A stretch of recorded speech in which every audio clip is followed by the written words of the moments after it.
On the Wake Up Radio presents The Center with your host, DC Radical One.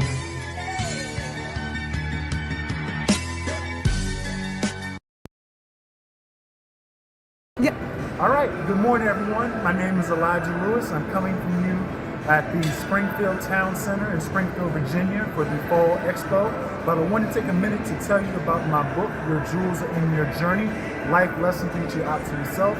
This book is about giving us the tools we need to be our optimal self as we go about our journey. I tell everybody is that we're all on a journey, so on that journey we learn that life lessons are jewels, the people that we connect with to be better and inspire us along the way are jewels, and above all, you find out that you yourself are a jewel. Because if you don't know who you are, it's hard to know where you're going.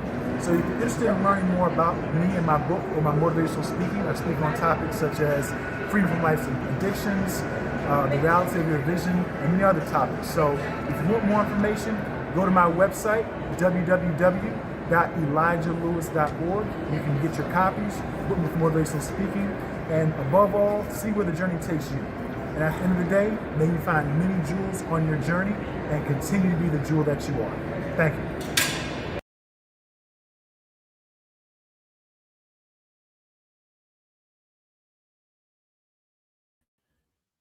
Greetings, friends, family, allies, and enemies.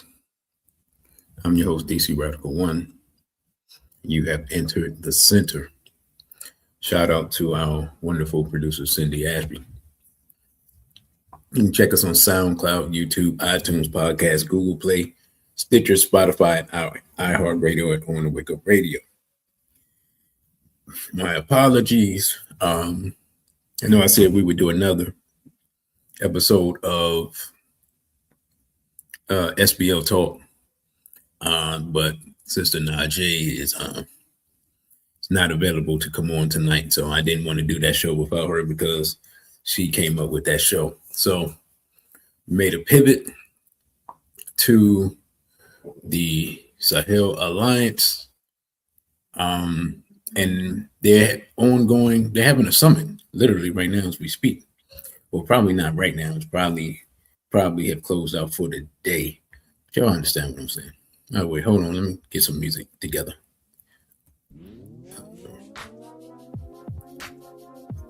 So y'all tell me if you can hear the music. Right now I can't hear anything.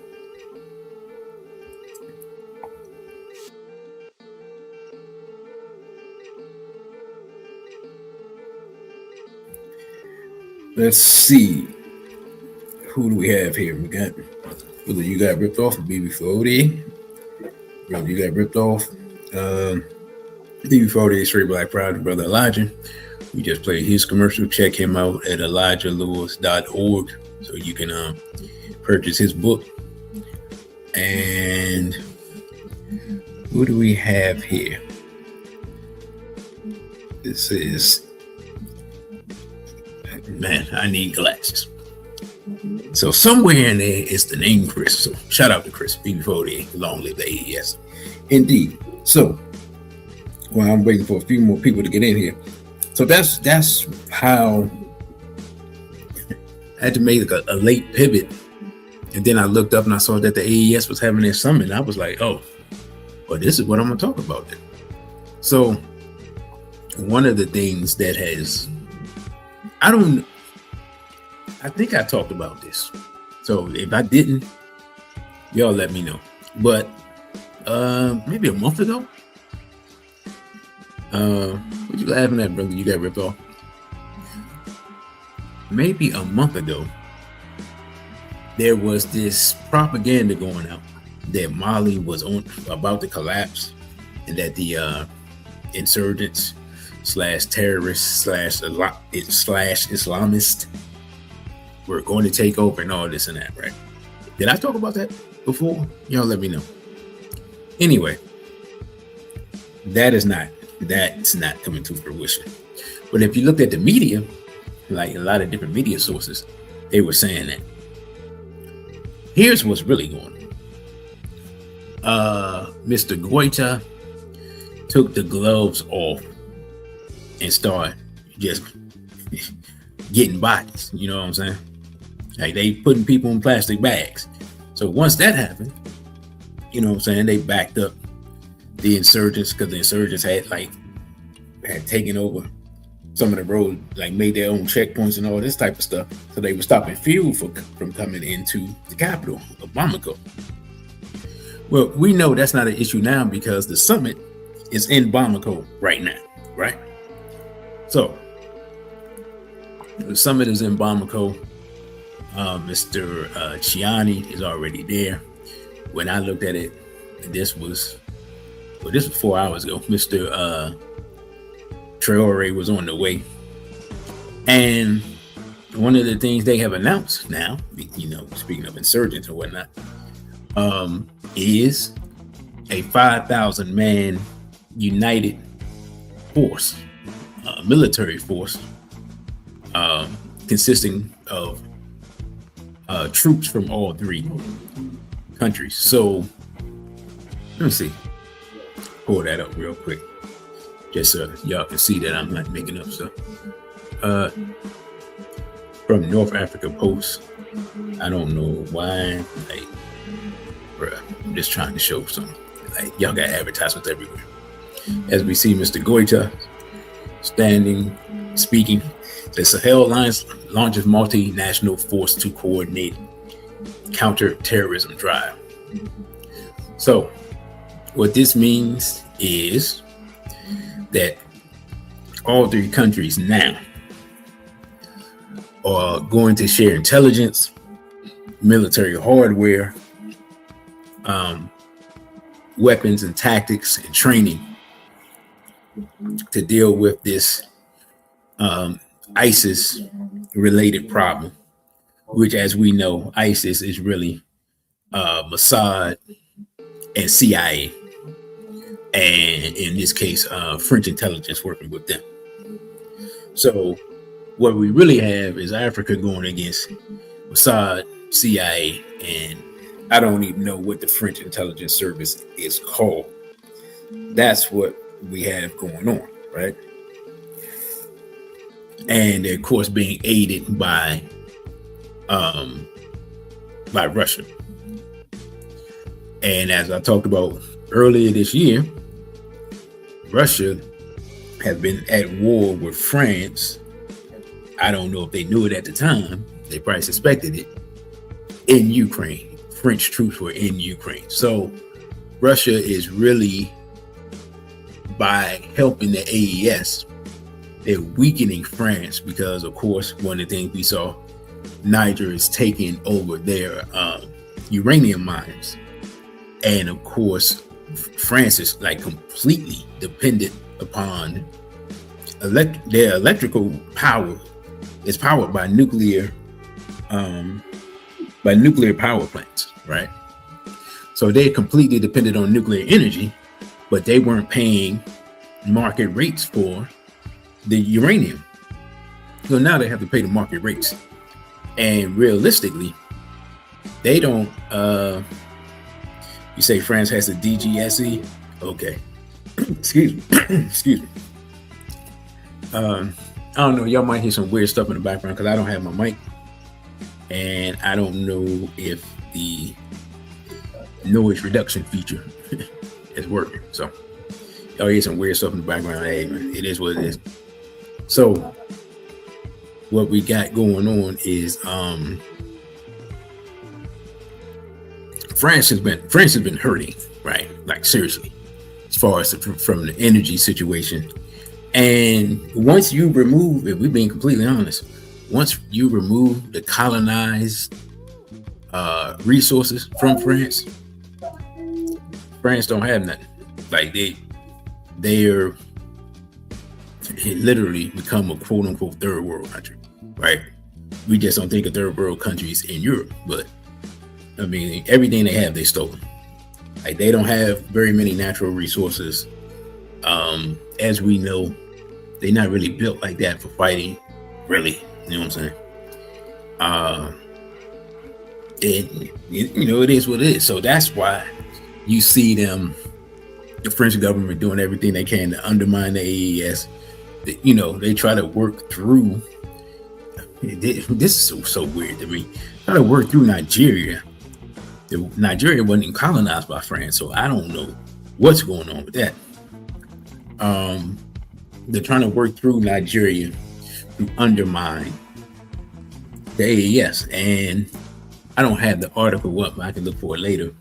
But the Burkina Faso captured I think it was a C-130 transport plane coming out of Nigeria, supposedly headed for Portugal.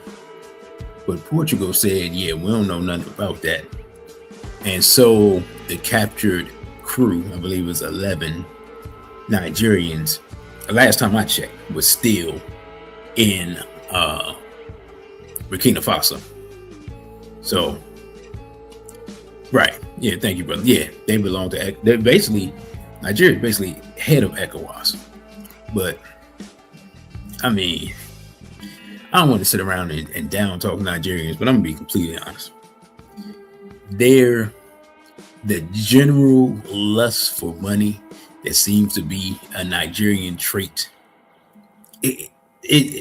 Y'all need trying to be respectful here. Y'all need to get over that and really need to go back home and bust some of your leaders upside the head and put in some real leadership, because Nigerian leadership sucks. That's all to it, man. It's too much cooning, too much. They're not even dealing with their own situation that they got in the north with the Muslims up there, and man, they need to put in some work, man. That's all I'm saying.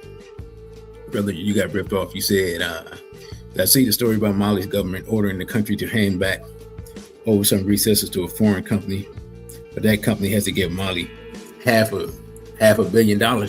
No, I did not see that, brother. So,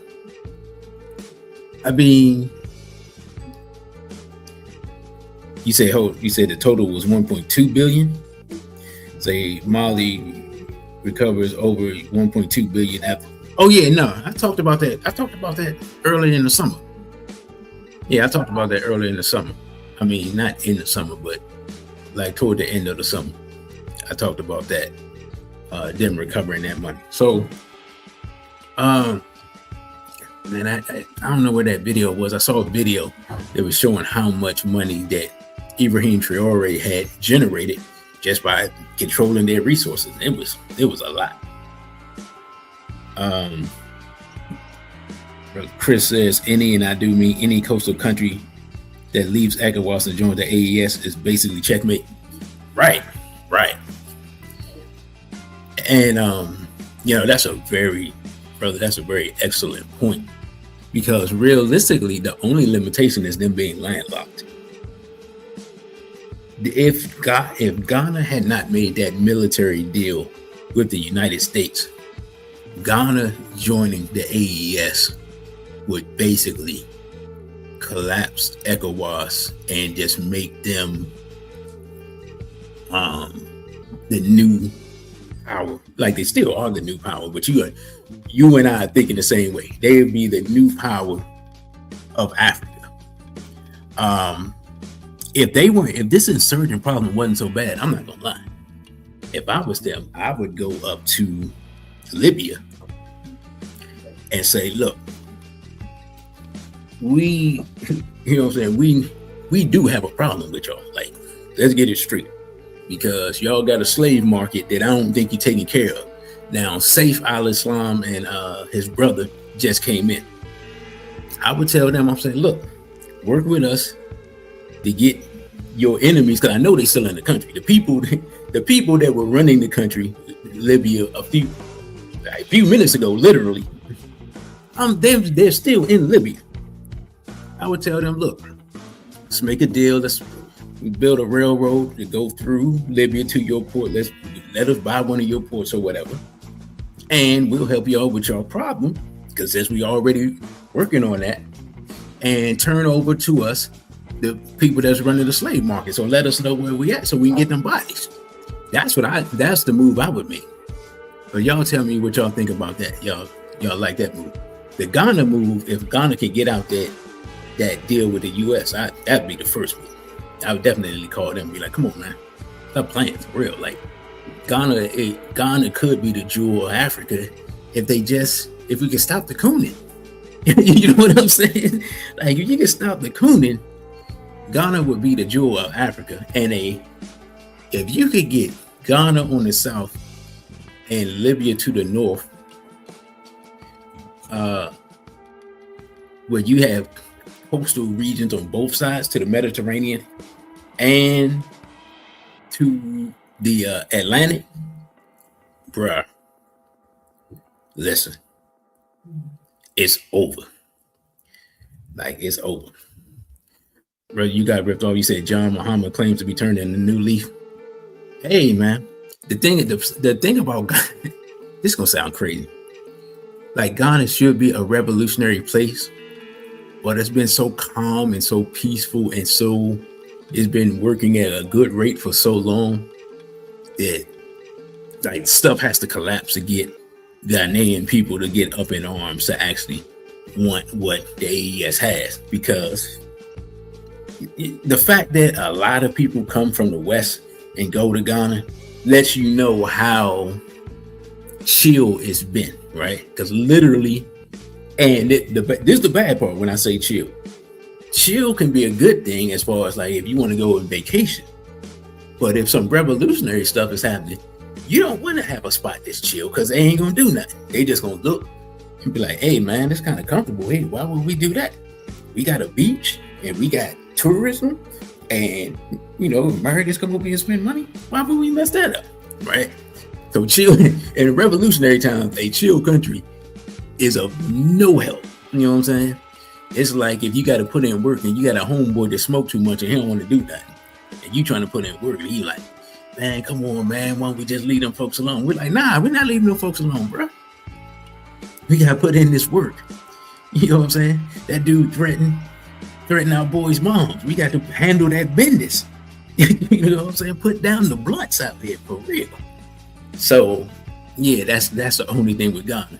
Like, if it's business, you know what I'm saying? If you just offer them business, like, hey, we can make this money, I'm sure Ghana's like, oh yeah, cool, I'm with it. But if putting in work, they're like, I don't know about that part. So that's the thing with that. The Libya thing, since Gaddafi's sons are there, you know what I'm saying, test them. Like, okay, y'all claim to be all Pan-Africanist, or at least your father did, excuse me. They haven't. I don't know what they've said. So let me not put that in their mouth, them words in their mouth, because I don't know. But your father, you know what I'm saying? That was his vision or whatever. That, you know, let's start off with that. Because I can't look, man. Can't have no enslavement of black people on our border. You know what I'm saying? Or maybe I'm misremembering the map and they're not bordering Niger. But I thought they were bordering Niger. Brother, you got ripped off. Am I wrong? Does Libya border Niger, or is there a country in between? Because I could be wrong. But I just, for some reason, assumed that was the case. So let you know. But either way, in fact, Libya borders. This is a terrible map. What in the world? Yeah, I see it now. Man, what in the? Okay, that's better. Yeah, Libya borders Niger and Chad. Yeah, okay. I know we're tripping. You know what I'm saying? I can't remember the map completely, but yeah. So that's a move I would make. I'm just looking at the map right now. I'm looking at the map right now. Man, Algeria is a whole nother thing. I don't even know what's happening in Algeria. I know that Mauritania and Western Sahel still got an enslavement of black people going on. I know that much. Nobody seemed to want to talk about that. So anyway, we're just going to look at some of the articles that I was able to find, and just talk about what I think they going to do moving forward. Like, they've been doing so much positive that it's kind of hard to keep up, because every time I look, it's it almost is like you have to check, because it's all, especially nowadays, people got AI and all this stuff, but like so much positive stuff is happening, like with Ibrahim Traore, and that you almost be like, come on, man, y'all hold up, y'all taking it too far. And then you got to look at it, and then people talk about him so much that when Niger and Mali do something, you don't even hear about it, and they be making moves too. Like they making moves, they each making moves individually and also making moves collectively. And I'm just being honest, man. As Black people in America, we should be the most excited, because, hey, man, this thing is collapsing. I don't know why people think that America just gonna always run on and be great and things are gonna be cool and this and this and that. Fam, white people are leaving America. And then you got other white people that can't afford to leave. They would like to, but they can't afford to leave. That should tell you something, right? Like, that should tell you something. And the reality of the situation is the continent eventually gonna come under attack again? Absolutely. But are Black people under attack in America right now? Yes. You know what I'm saying? So in the grand scheme of things, what's the difference? Oh, by the way, I forgot. You know how we were talking about YouTube, new features and stuff? Go back and be sure to go back and hype up some of the videos. Hype is a new thing. Do I really know how it works? Nah, not really. I'm just kind of assuming that if like 5, 6, 10, 12 people hype up a video, then maybe they'll show the video to somebody else. Is that really how it works? I really don't remember. I did watch them when they said you can hype up stuff, and I have hyped up other people's videos. But, you know what I'm saying?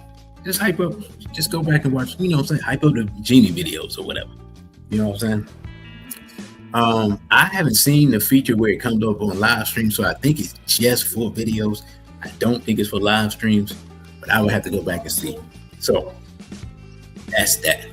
Now, let's go with this first article that I got up on the screen. Oh, and let me say one other thing too.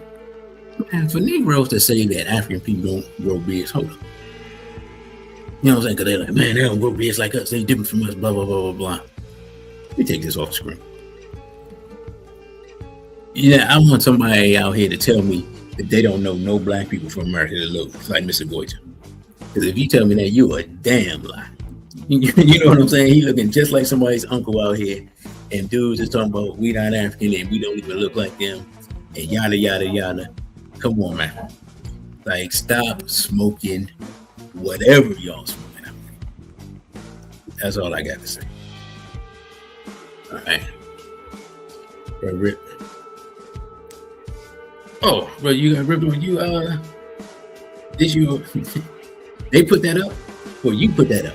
This your 1 year anniversary for membership? Man, hold up. Hey, man, y'all give some clap emojis and some, you know, some streamers and all that old stuff for what you got ripped off. Who this is his 1 year anniversary of being a channel member here, you know what I'm saying, on the channel. So, hey, man, salute to brother. You got ripped off. You know what I'm saying? Salute, salute, salute, salute, salute, salute. You know what I'm saying? Y'all, I ain't gonna lie. If y'all only knew how much behind the scenes work that brother does, man. When I say it probably wouldn't be no channel without him, I probably would have packed it in a long time ago. That's exactly what I mean. Like, I'm not exaggerating at all. All right, so let's go to this article real quick. All right. It says Sahel leaders rally for sovereignty, unity at historic regional alliance summit. Let's start right here, man. We were talking about sovereignty, I believe, the last show. This is what it looks like. Like, I'm gonna just be honest. Black people in America aren't really ready for what sovereignty means, because ultimately, some brothers, some firearms, and some bad attitudes are gonna have to unite to put in some work on some enemies, and the so-called spiritual warfare that people love to talk about is gonna have to get into some physical, really some physical violence. You know what I'm saying? Whether it's hand to hand, man to man, or 21st century warfare with drones and stuff like that. Ain't no freedom without, hey man. Ain't no freedom without that. I don't know what to tell you. But Malcolm X said there's no such thing as a non-violent revolution. Because the people in power, they don't be violent. You can be non-violent, but the people in power, they don't be violent. You know what I'm saying? So, hey man, salute to these brothers for just recognizing the real. And of course, they all soldiers. And of course, Mr. Goita said, if we look back, he said the moment he realized something was wrong, they had the insurgents on the run and they received a stand down order. And he like, hold up. These people basically tell me I can't defend my people. And basically they threatened them. They're like, if you don't stand down, we're going to take you down. And then at that moment, he's like, oh, nah, it's a flim flam. We got can't have this. Got to protect our people, man. Can't have this. So salute to Mr. Goita for being the first one to be like, enough is enough. All right. Now, it says, leaders of Alliance of Sahel states highlight security, economic potential, resistance to external pressures, charting path towards independent development. And this is from Umar Sankare. And this is from, trying to see the date. This is from, it's from earlier today. All right, to Bamako, Mali. General Assimi Goita, the Malian president and current head of the Alliance of Sahel States, said on Tuesday that the Confederation will continue to diversify its international partnerships, particularly with emerging powers, in full respect of our sovereignty. Speaking at the close of a session held by officials as historic, Mr. Goita praised the unity and resilience of the Sahelian populations while outlining the bloc's security, economic, and diplomatic priorities. He emphasized that the transition in the Sahel is driven primarily by citizens, saying the real strength of the Confederation lies in the resilience and the unity of its people. He saluted the political maturity of populations across Mali, Burkina Faso, and Niger, and paid tribute to the diaspora for their support through concrete actions and a constant commitment to their homelands. Mr. Goita highlighted solidarity amongst the member states, thanking Niger and Burkina Faso for aiding Mali during economic pressures. He described sanctions from external bodies as a form of economic terrorism, noting that regional unity had been key in overcoming these challenges. On security, he reported positive operational outcomes, saying, several terrorist bases have been obliterated, that's the word I use, thanks to the professionalism of the Confederate forces.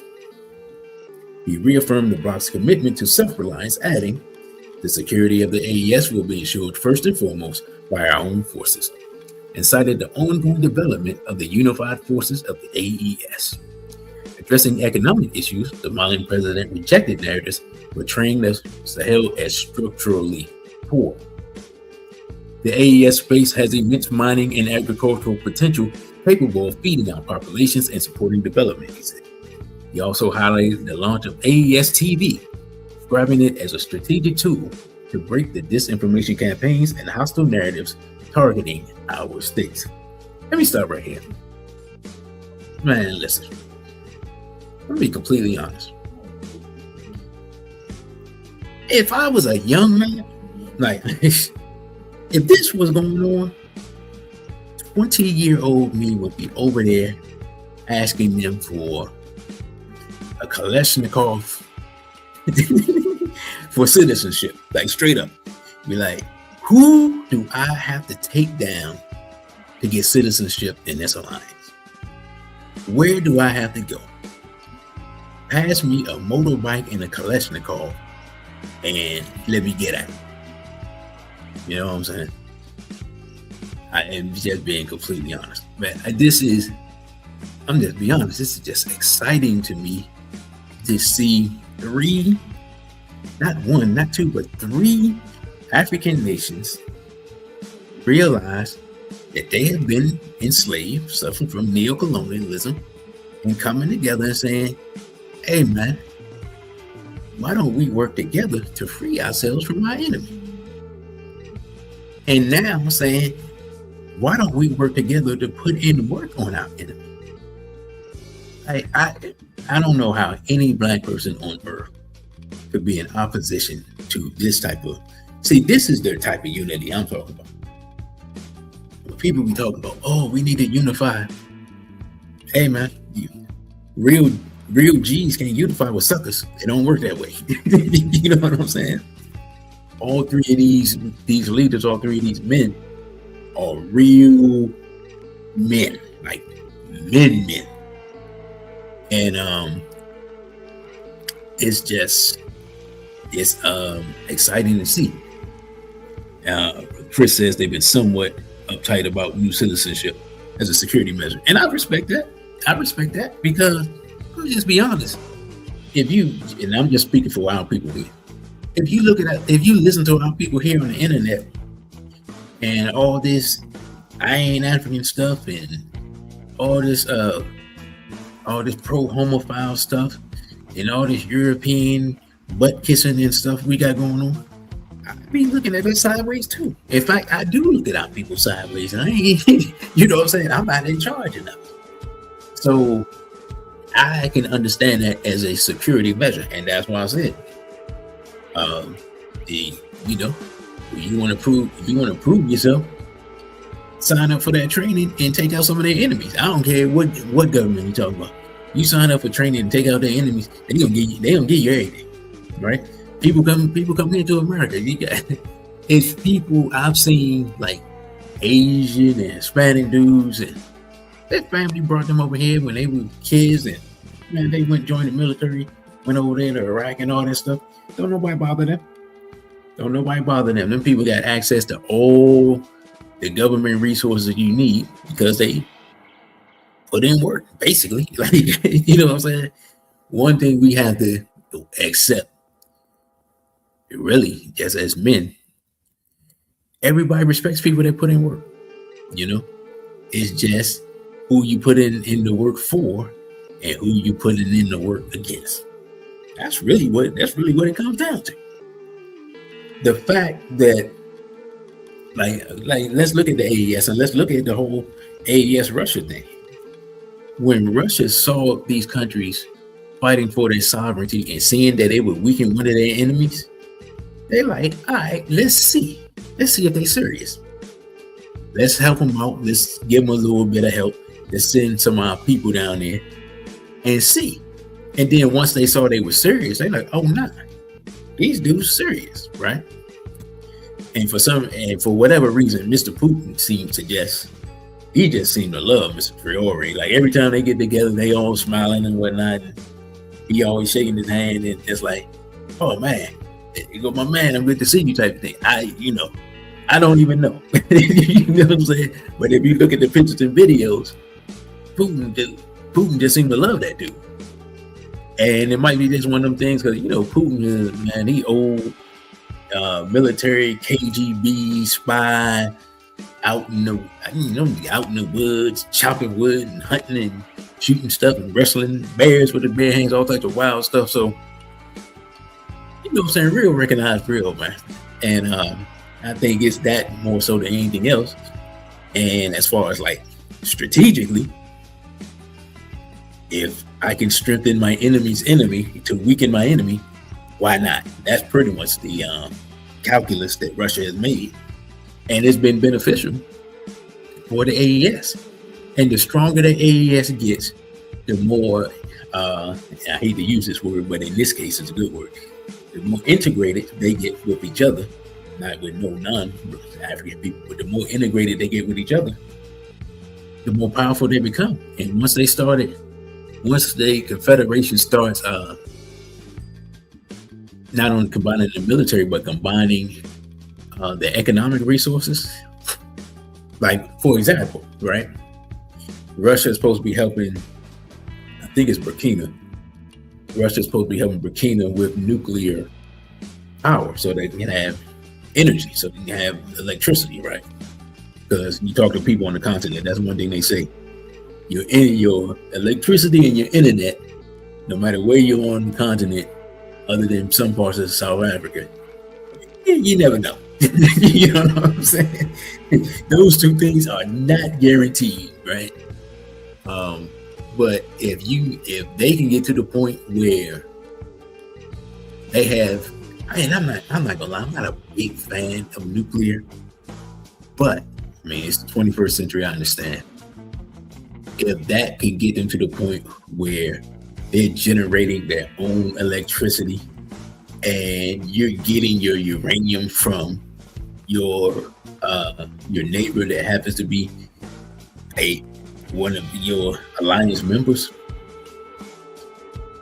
I mean, that's a win-win for everybody. And that's just an example of how they can strengthen each other, right? So, man, I'm gonna be honest. It's crazy when I sit here and think about, brother, you got rid of say so. Lagos is notorious for rolling black and brown out. Now, Lagos is notorious for lots of things. But anyway, shout out to our Nigerian brothers and sisters. I mean, every time when I think about it, I'm just like, man, every move they're making, I'm just like, I look and I'm like, yeah, I like that. And look again, yeah, I like that. You hear something else, you're like, yeah, I like that. To the point that sometimes they come up with something, you're like, man, I didn't even think about that. That makes sense, right? So let me get back to this article real quick. Let's see. It says, in the Sahel, security precedes everything. Niger's General Abdurrahman Chiani echoed themes of independence, declaring an end to foreign influence and stating that no external power, organization, or lobby would dictate laws through the AES nations. See, that's what I'm talking about. Look, America can't even say that. We got, this was crazy. Let me go back and read this again. We got an organization and a lobby and an external power.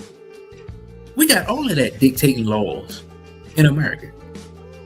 We got Israel, external power, APAC, lobby, and I mean, you got so many APAC-like organizations, you know what I'm saying, that are underneath APAC with different names. All of them are dictating laws to the United States of America. So he's saying basically we're gonna be better than the US, which, hey man, look, you're looking at the past and the future right here. Now, it says all decisions will be taken within the Confederal territory, he said, underscoring full sovereignty for Bamako, Ouagadougou, and Niamey. As Sheikh Anta Diop so rightly said, security precedes development, but in the Sahel, security precedes everything. Hey man, stop right there. Hey, come on, man. Bruh. Baba Chiani is quoting Sheikh Anta Diop. Do y'all understand how big that is? Now, I know some people have some problem with Sheikh Anta Diop. I get it. However, his work is a seminal work that really dispels some myths about Africa and really goes back into the history and talks about the development of Africa and how that development was cut off. So, do we have some personal issues with Sheikh Anta Diop? Absolutely. Is his work seminal work that should be read by most African scholars? I would say all African scholars. Because even if you don't like it, you can still read it. Absolutely. So hearing Mr. Gianni quote him, and it's like major, because you have to be of a certain mindset to even really give credence to the information that Diop puts out, because he was one of the ones that tested the melanin content in the quote unquote pharaohs that the European had dug up, our ancestors that the European had dug up. And he was one of the ones that he tested the skin cells and the melanin content, and was like, I can prove definitively that these are black people. So, man, shout out to Diop for that. Anyway, Chiani denounced past deceptive agreements that maintain precarity and submission, asserting that no dominated country achieves true development. Can't argue with that part. He framed the AES as the instrument for real decolonization, with protecting populations as the utmost priority. Man, these are powerful words.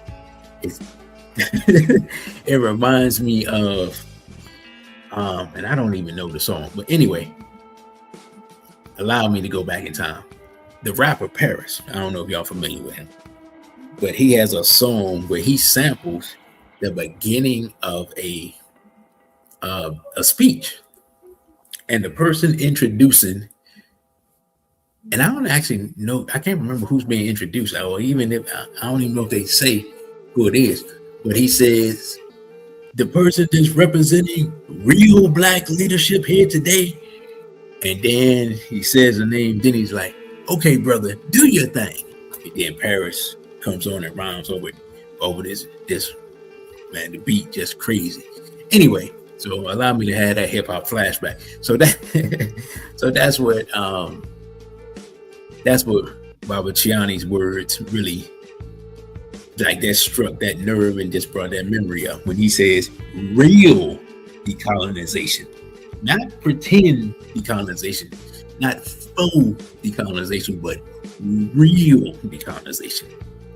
Burkina Faso's President Captain Ibrahim Traore closed with a stark warning of an imminent large-scale destabilization in West Africa, which he termed the Black Winter, a phase of external threats, terrorism, and economic pressure aimed at undermining Sahelian sovereignty. Traore described the AES creation not as a political choice, but a survival necessity, calling it the only shield against a cycle of violence and systemic destabilization. He said leaders had anticipated this winter and built collective defenses to protect their people, averting a potentially catastrophic human toll. He urged heightened vigilance and deeper alliance consolidation, emphasizing that hesitation was no longer an option and that strengthening regional solidarity was vital to confront the region's threats. So that is that article, brothers and sisters. And what I'm going to do for you all is I do have a video that I want to play that just shows the opening of this meeting. So give me a quick minute to get myself together, and we'll load this up. Bamako's Peace Monument, a Sunday tradition. Newlyweds step into the frame. They pose to remember their union, a moment meant to last forever. It's a promise that seems easy to keep at the beginning. For now, their alliance is met with hope and encouragement. But unions rarely survive on love alone. What follows is negotiation and compromise. Across the river, behind closed doors, the leaders of Niger, Mali, and Burkina Faso are gathering for a summit to formalize the alliance of the Sahel states, a union born less out of affection, more out of anger. The three military-led states walked out on their former partner, the regional 15-country body ECOWAS, after it imposed punishing sanctions following a wave of coups. The Sahel countries accuse ECOWAS of betrayal. Now this new alliance is being framed as a fresh start, a partnership meant to deliver what the old one could not. like a new wedding. For now, it's time to celebrate a new alliance in the Sahel. But like in politics or in marriage, over time, disagreement can turn to resentment, and that's when the small prints matter. And so cabinet ministers write new vows, a common defense force to fight common enemies, a shared Russian partner, a joint investment bank, and a new television channel to speak from one voice.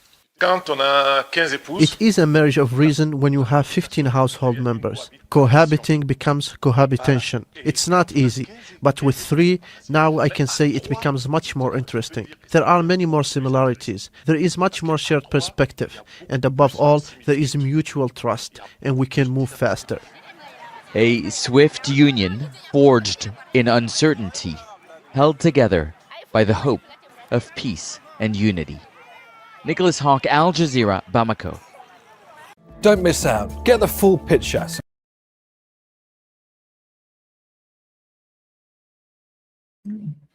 All right, so that was from Al Jazeera, and it's interesting the way that they said that, because it's almost like they're wishing that the alliance doesn't work. But we know that when you got real G's, man, it's easier to come together in agreement, especially when you got an enemy that you recognize as an enemy, right? It makes it a lot easier to come together. Before they straight back proud of Brother Jirage. Good to see you, brother. So let me get to the next article. Finish with that one. Let's see. This is interesting. This is from the Final Call. Get this real quick. It says challenges facing ECOWAS amid the rise of the Alliance of Sahel States. And this is from today too. Tehran Mohammed, I believe, for Africa Watch. It says the Economic Community of West African States, ECOWAS, marked its 50th anniversary of May of this year. The regional organization, which once symbolized stability and regional integration, is now with increasing difficulty trying to justify its existence. Kumblan Ayub Lete is a Sahel researcher and geopolitical analyst, who will focus on U.S.-Africa relations and France-Africa relations. In his article, Will ECOWAS Survive Until 2030, published on the website at the Foreign Policy Research Institute, he described the group as a faltering union, a nonchalant entity undermined by internal and external problems that, if not resolved, could lead to its complete disintegration in the coming years. Retired Nigerian ambassador and diplomat Joe Keshi warns that the regional bloc risk collapsed unless its leaders embrace the proper governance and discipline that many member states now only give lip service to. That during a recent interview with Arise News, Keshi said ECOWAS was grappling with deep internal contradictions that make declarations such as regional state of emergency largely ineffective. As it stands today, I really do not see how any state of emergency can be helpful to the continent because of the divergence of views amongst the leaders themselves, he said, noting that some member states remain under military rule, while others are witnessing attempts by leaders to extend their tenure in office. And add to that, he argued, the growing crises confronting West Africa are self-inflicted, stemming from leaders' failure to respect constitutional limits and other governmental norms such as fair elections. Member states' constitutions may limit one's term to 5 years. Many African heads of states go out of their way to extend their time in office. That has caused a plethora of problems, as she explained, adding that turning a blind eye to other regional leaders amid such abuses has worsened the situation. He accused them of legitimizing unconstitutional actions by attending inaugurations that endorse tenure elongation.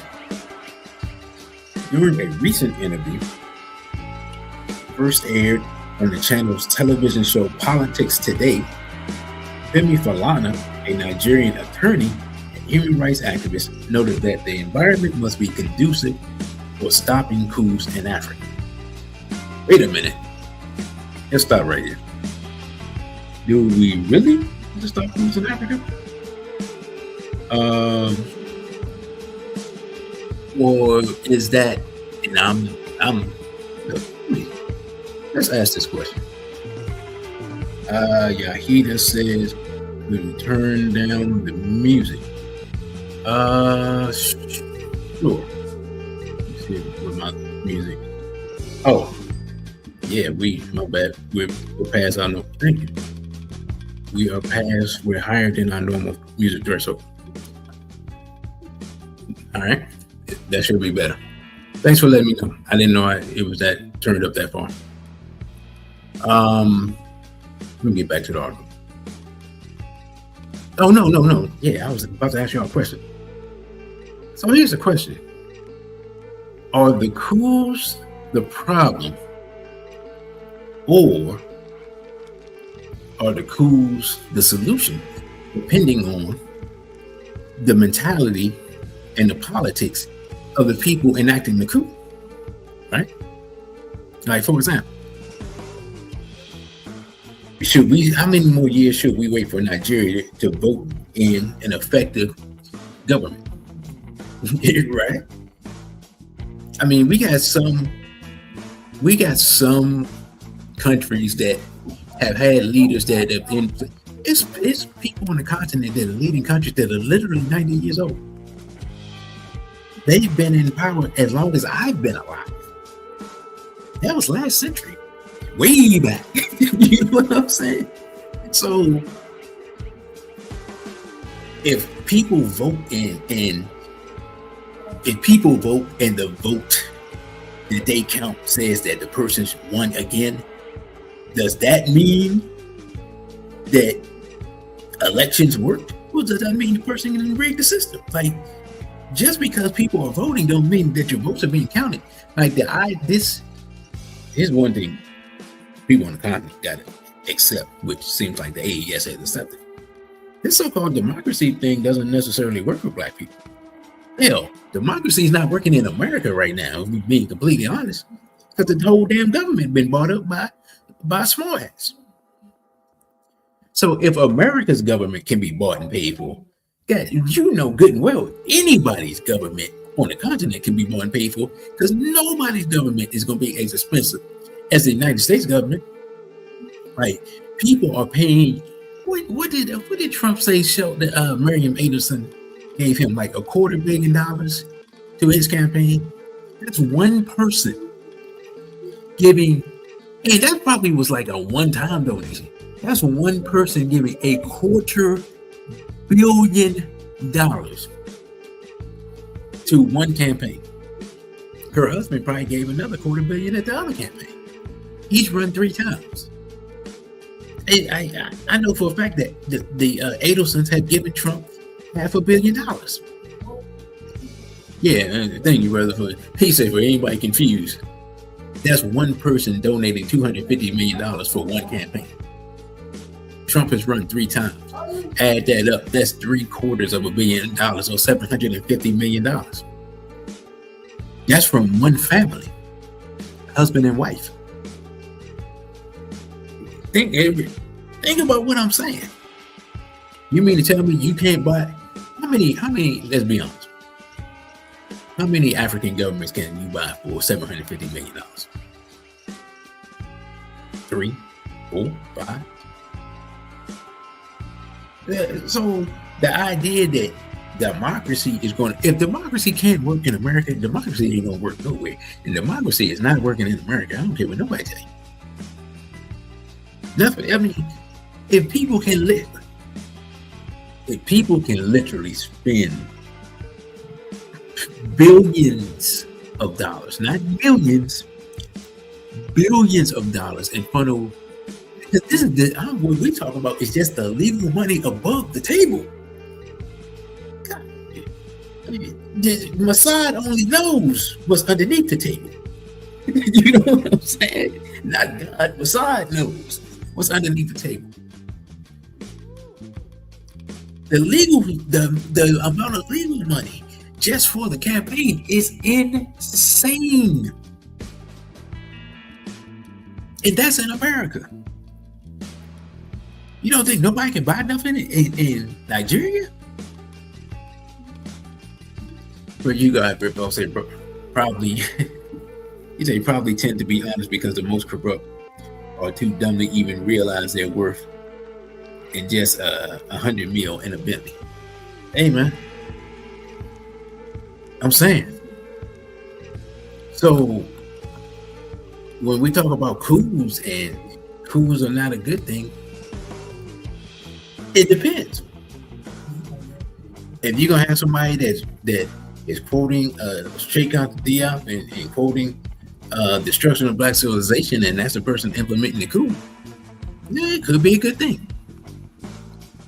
If you're gonna have a coon that's married to a white woman doing the coup, then that's probably not a good thing. Just just completely honest. So the idea that we have to do something about coups, not necessarily. I mean, there are some countries we can look at and they're like, they need somebody else to take over. Just straight up. And if voting ain't gonna work, then hey, whatever. So anyway, let's see. It says, during the interview first aired, okay, I did that part. Femi Falana, human rights activist, noted the environment must be conducive for stopping coups in Africa. He also spoke about leaders' attempts to hold on to power for multiple terms. Says the rickety democratic systems in these countries might collapse. And I mentioned Benin Republic, where all the opposition figures are either in jail, in exile, or in their graves. In Togo, since 1963, Gnassingbé Eyadema the first and Faure Eyadema the second have been in power. So see, this is what I'm talking about. You can't say we don't need coups and then point to the fact that some dude was in power from 1963 until whenever. Oh, it says, okay, no, from 1963 to 2005. So, bruh, that's what? What is that? 42, that's almost a lifetime, 42 years in power. And then his son has been in power 20 years. So, allegedly, you've had democracy with the same family in power for, 62 years? I mean, what are we talking about? What democracy? If the same family's in power for 62 years, like, what are we talking about? Anyway, it said in July this year, Paul Eyadema, or Gnassingbé, amended the constitution of that country and removed the term limit completely. No limitations as to how long he can be in power. His father was in power for 42 years. He's been in power for 20, and he plans on being in power for at least 22 more years. He has now amended the constitution to allow him to remain in power indefinitely. The guy in Cote d'Ivoire, at the age of 83, had just been sworn in for his fourth term. He manipulated the constitution of that country to get himself in power for a fourth term, Falana said. This is the problem in Africa today, he added. You have a situation whereby the ruling parties, directly or indirectly, ban opposition political parties, render them impotent so they cannot challenge them. However, according to Amani Africa, an online Pan-African think tank platform that publishes content about African issues, the growing fragmentation of ECOWAS is no longer a theoretical concern but has become a stark reality. Despite a 6-month extension of ECOWAS, the Alliance of Sahel States, the AES, including Mali, Burkina Faso, and Niger, formally withdrew from the regional bloc, marking the most significant crises in West African regional integration since the founding of ECOWAS in 1975. In Africa, the Sahel states are Senegal, Mauritania, Mali, Burkina Faso, Niger, Chad, Sudan, and Eritrea. The core group is the countries of Burkina Faso, Chad, Mali, Mauritania, and Niger. The creation of the AES was not an impulsive response, but the direct consequences of frustrations with ECOWAS, perceived and real failures. Mali, Burkina Faso, and Niger having experienced coup d'etat and struggling with severe security challenges, have come to view ECOWAS as an obstacle rather than a reliable partner, explained Abolete in his Foreign Policy Research Institute article. It was ECOWAS economic sanctions and its consideration of military intervention in Niger after the military coup seized power in July 2023. There was a straw that broke the proverbial camel's back. According to Abolete, the departure of the Sahel states of Niger, Burkina Faso, and Mali is rooted in the perception of ECOWAS applying a double standard in holding its leaders democratically accountable.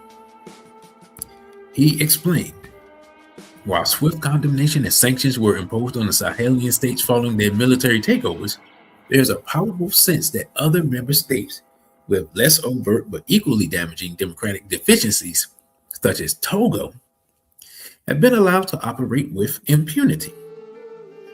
This discrepancy has created resentment and encouraged the narrative that ECOWAS is more concerned with maintaining a certain image than with genuinely advancing democratic values in the region and addressing the fundamental needs of its population. Stop right here.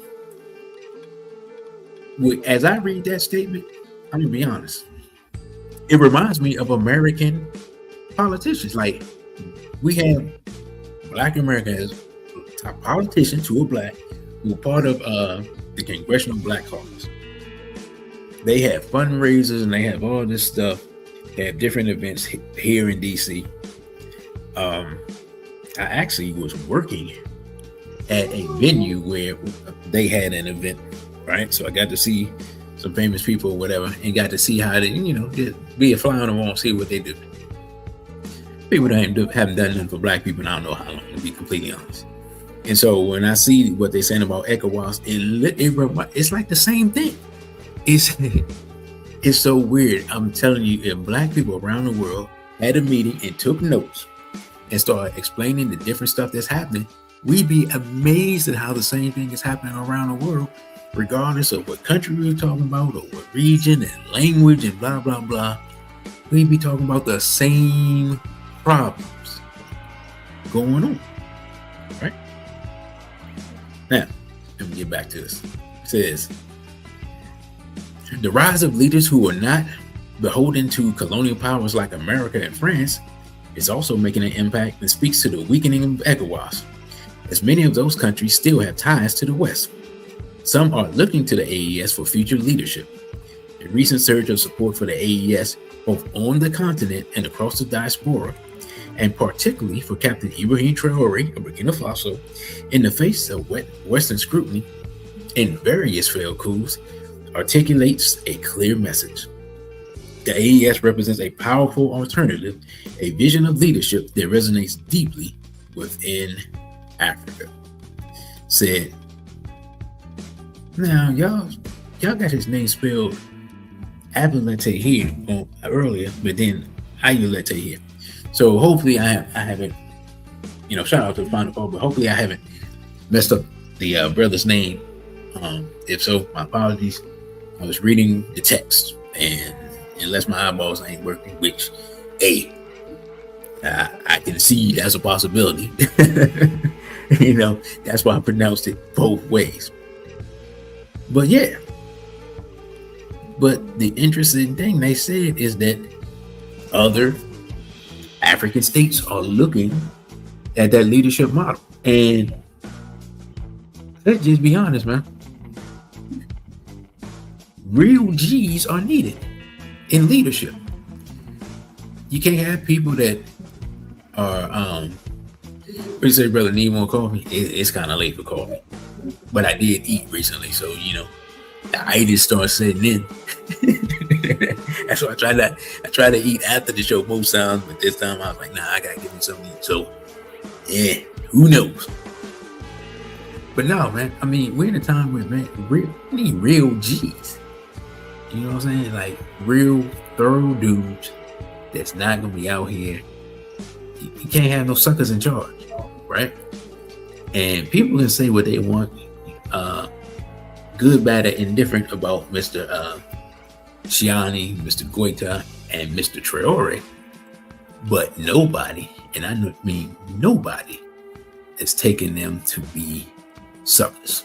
So that is as real as it gets. So, brothers and sisters, what I'm going to do, I'm going to take a quick break because I want to be out of here around 8. So, going to run our Lost Tapes commercial, take a break, stretch your legs, run in the bathroom, whatever you need to do, or watch the Lost Tapes commercial and order the Lost Tapes. The choice is up to you, but that's what we're going to do. And brother, you got ripped off, said people willing to truly live by the Republic's Bill of Rights. Hey, man, you know, this is what's deep. The people in Burkina Faso are willing to sit outside the, I don't know if they call it the Royal Palace or whatever the governing building is, and defend Captain Traore like that. Like they putting their bodies on the line. Like that's how serious they are. And these are the people. These aren't people that's paid or nothing. It's just regular people that's like, I ain't letting nothing happen. You know what I'm saying? I'm just regular cats, just like, yeah, that's my man right there. Ain't nothing gonna happen to him. So, like, that's what real leadership is. See, let's see. Oh, by the way, we do got more people in here than we have. I'm your host, DC Radical 1. Follow me on Instagram at dc.radical1. On Instagram at, wait a minute, hold on. Let me run that back. You can follow me on Instagram at dc.radical1. On Twitter at dcradical_ONE. On OTW2, which is a Black-owned platform, which is being updated as we speak, at DC Radical 1. If you're enjoying this type of content, this type of news, you can help the show by donating via Cash App, $ DC Radical 1, or Zelle at dc.radical_1protonmail.com. And you can also email me there at dc.radical1@protonmail.com or at straightblackpride_DC@protonmail.com. So give me a few minutes, brothers and sisters. I'll be back and we will continue the show shortly.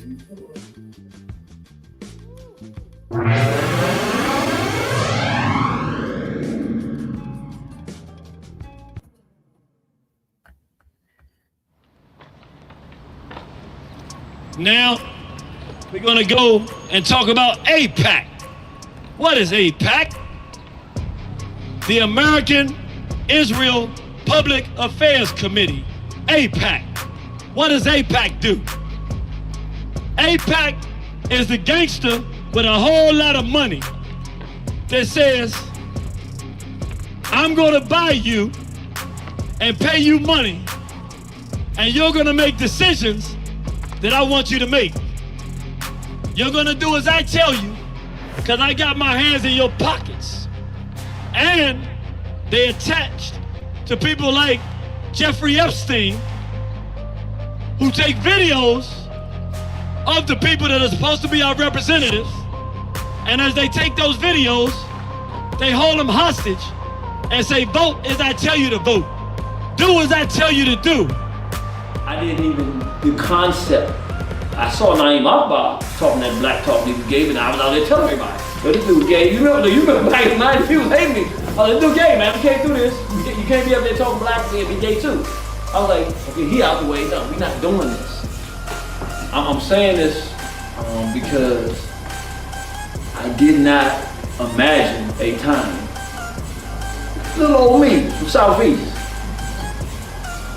where if they tell us to take a jab, stick ourselves, I'm gonna be the only one that wanna say something. Maybe the brother out in Whitaker, brother Dern, you know, we got a few brothers, but I'm talking about like, I'm thinking whatever they tell us to do, we got black people who studied under these people, we gonna say no. Or we gonna at least wanna investigate. I'm thinking it'll always be that way. I'm thinking if somebody's pushing this stuff, R. Kelly molesting children, we're gonna deal with this dude. I'm thinking everybody's gonna agree with that, because you don't mess with children. That's right. That's what I thought was, that's just how I thought we were. That is who we are intrinsically, but I'm saying, I didn't imagine a world where I'm saying, don't vote for this dude. It's a trick. Come on, y'all. He's a mulatto who didn't grow up around black people. He a gay dude. He gonna push homosexuality. Y'all can't see this? I'm thinking, I'm telling y'all before he get in office, what are you talking about? And people who are the hardest nosed people in African nationalism, I mean the hard ones, looking at me, nah, you can't do that, dude. Y'all don't see this? I'm actually the only one that's gonna say, yo, you don't see. And then when he gets in and does what I say he does, okay, I saw. You messed up the first time. Okay, I saw. I'm thinking, okay, but now he going back for office. He done already made gay marriage legal. All right, now you get it. The dude, I told you he was a punk, he was a gump in the beginning. I still couldn't conceive. No, dude. If you're looking for somebody else to do it, you ain't studied the lessons of history. When you're passionate and pulled to do something and can't stop, it's a message being given to you. Ain't nobody coming. You gotta believe in yourself, because somebody decided that you was supposed to do something. So you can't turn it off and stop looking for people. You just gotta do what you do. We looked in the past, 1972. I was born in 1973. I'm almost 50 years old. I'm 50 in December. A year before I got here, they must have known I was coming. They said, let's get this thing out here now before you get here. They did what's called the Gay Rights Platform of 1972. This is just official document, sharing information. If you go look it up online for yourself. They're making it difficult to find. I don't know if people have been noticing this, but things that you used to easily go and put it on the internet and find them, you can't find this stuff no more. And there's a bunch of stuff you can't find. But I'm gonna bring your attention to just one. It's a bunch of stuff, all of it's aimed at children. Sex education to children, adoption, gay adoption of children. But there's one that's most important for what we're talking about today. And they break it down from the federal level and the state level. On the state level, they say every single state, they want laws repealing all laws governing the age of sexual consent. I'm gonna say that again. They want the repeal of all laws governing the age of sexual consent. Meaning a newborn baby, they want it to be legal to have sexual contact with a newborn baby.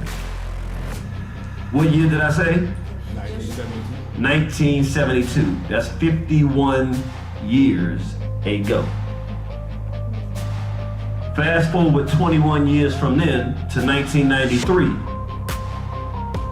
In the interest of producing that result, they had right downtown, 30 minutes, not even 30 minutes if there's no traffic, go right up here, East Capitol, go all the way up the road, you run right into it. They had the 1993 Gay Rights March on Washington. Let's see what that was about.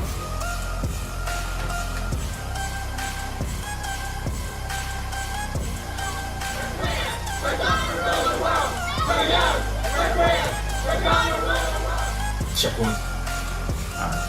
Did y'all hear what they just said? Do I need to play that again? He said, don't play it again. He said, no, thank you. All right, I want to do this again. They said, we're young, we're queer. We're going to do what? We're going to rule the world.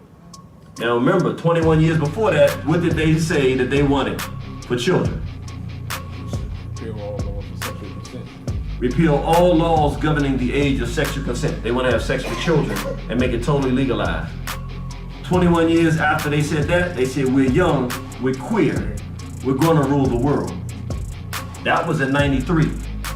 This is 30 years after that.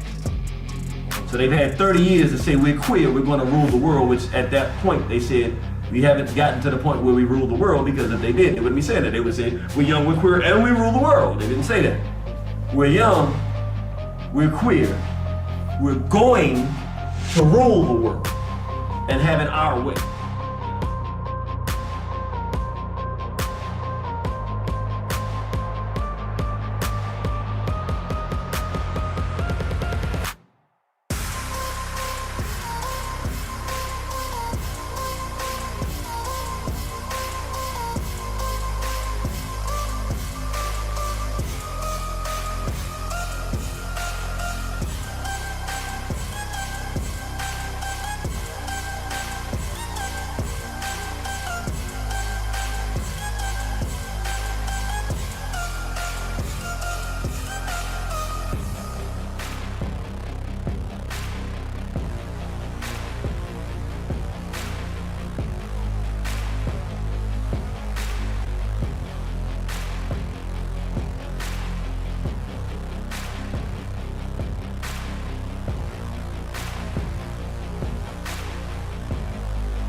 All right, brothers and sisters, I'm back. And let's get into our next article. And says, Alliance of Sahel States launches TV station to fight disinformation. The AES television has been described as official communications as an instrument to counter disinformation and promote the region's narrative. Hey man, let's check it out. Got all three of our brothers here in this picture. Hey man, this is excellent because like they have like Voice of America, and whatever France's version of Voice of America, they have them beaming into their countries and giving their narrative. And I don't know if y'all remember, I don't know if I still have it, but I don't know if y'all remember the interview. Actually, I put it up on the channel. But the interview that Captain Traore did with Russian, I think it was RT, and he talked about a lot of people on the continent being lost and not knowing their true history and not having their identity and believing.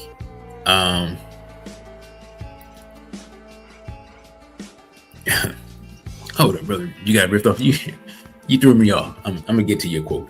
Okay. And so he was saying that, a lot of the young people, they don't know their history, don't know their culture, they don't know their traditions. They're caught up in this European ideal, and these people are beaming these ideas into their head. So I'm not surprised that they're doing this, but it is good to see that, one thing about it, man, I gotta give him credit. One thing about Captain Traore, if he mentions something publicly as a problem, that means he already found a solution. He just haven't put it out yet. Because almost every time I see him mention something as a problem, they can come up with something to counteract or to neutralize that problem. It is that, like, the time between him mentioning it and the time between him implementing something, it's not much lag time. And so that means that he been known some stuff as a problem. He just like, all right, we're gonna take care of that. Give me a minute. So that's one thing about him I respect. Like, that's real leadership right there. And brother, you got ripped off says, in a way, I hate watching the lost tapes because it's historic to see someone sounding the acronym, but the village is too engrossed in depravity to hear the sound. Hey, brother, I'm gonna be honest, like, just keeping it 100. Far fewer people have bought the lost tapes to see what's going on in them than I ever expected. I'll just be completely honest. And I don't think nowadays $25 is a lot. or a historic message, because Brother Genie, that phase of his life is largely behind him. He doesn't do a lot of speaking engagements, and our people now,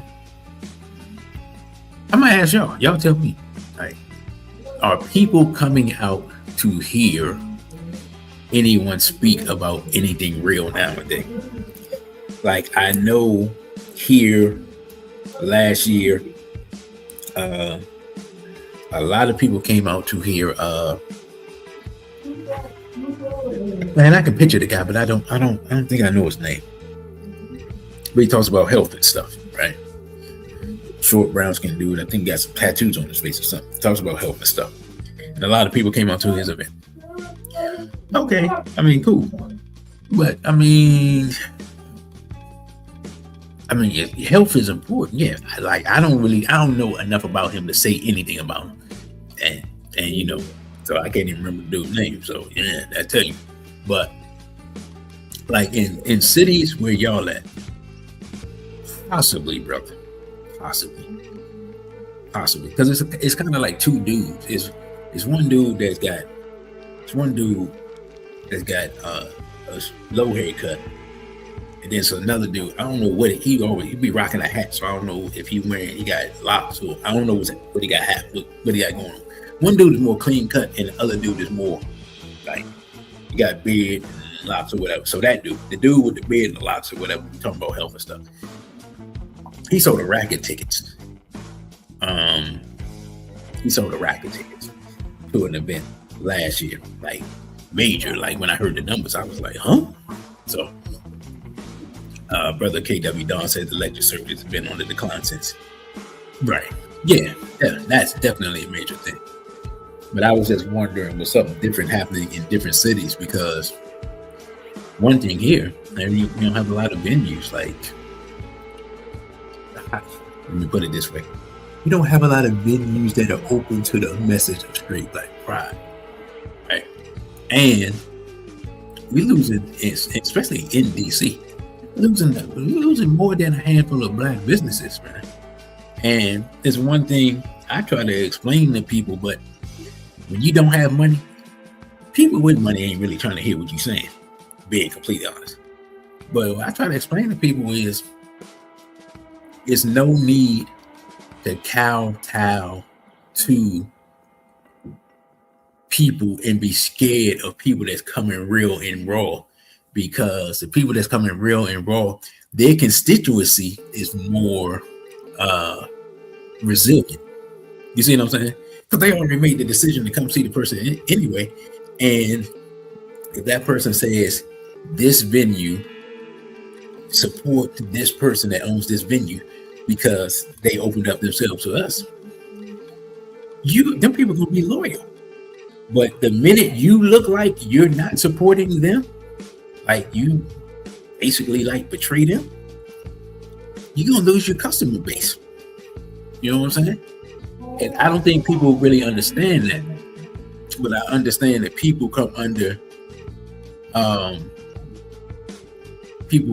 pressure. Like, the hats be doing different stuff to people. So that's why I can't get on people too much, because like I've seen the hats like mess with people,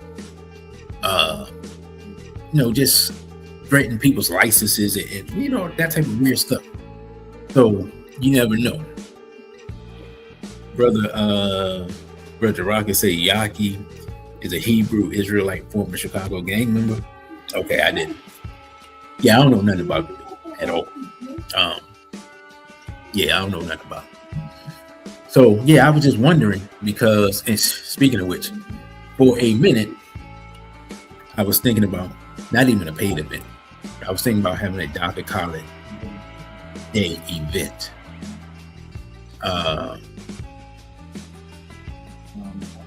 Just to kind of like, just because we haven't done it in a while. And probably at a public space, which means it wouldn't be nowhere near as hardcore as my Africa versus Everybody 2 lecture, which those of y'all who've seen it, y'all know like that. I would tell you, you can't take that to a public space and show it without getting thrown out. You know what I'm saying? You're getting barred forever. But yeah.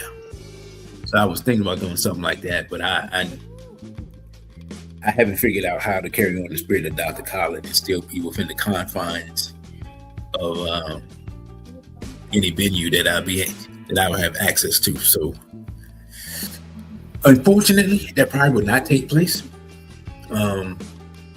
here. You know, it probably could take place somewhere else.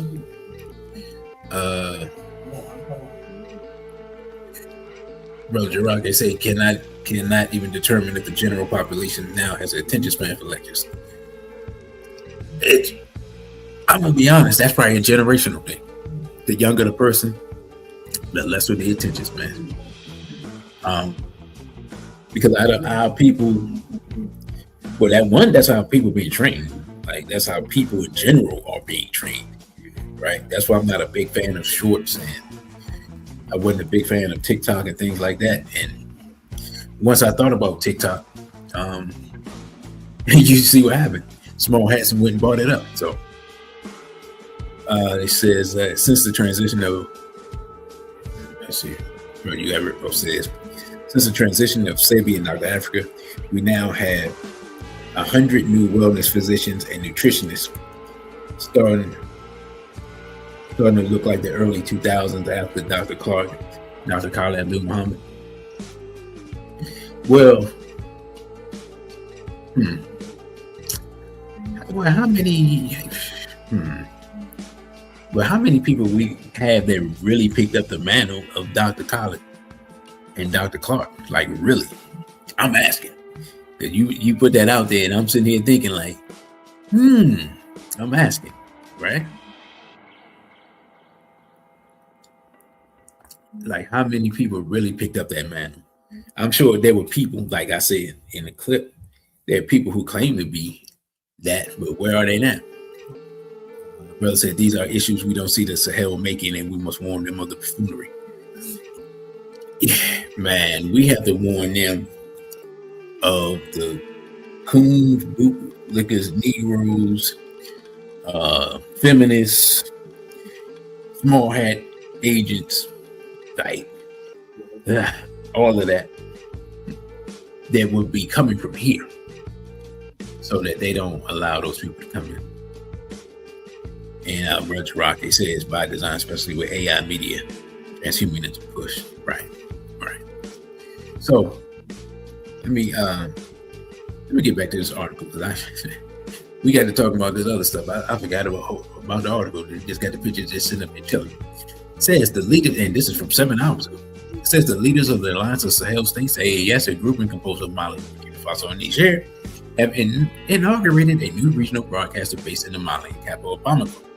The AES television is considered, a key step towards shared media sovereignty by the West African group, and has been described in official communications as an instrument to counter disinformation and promote the region's narrative.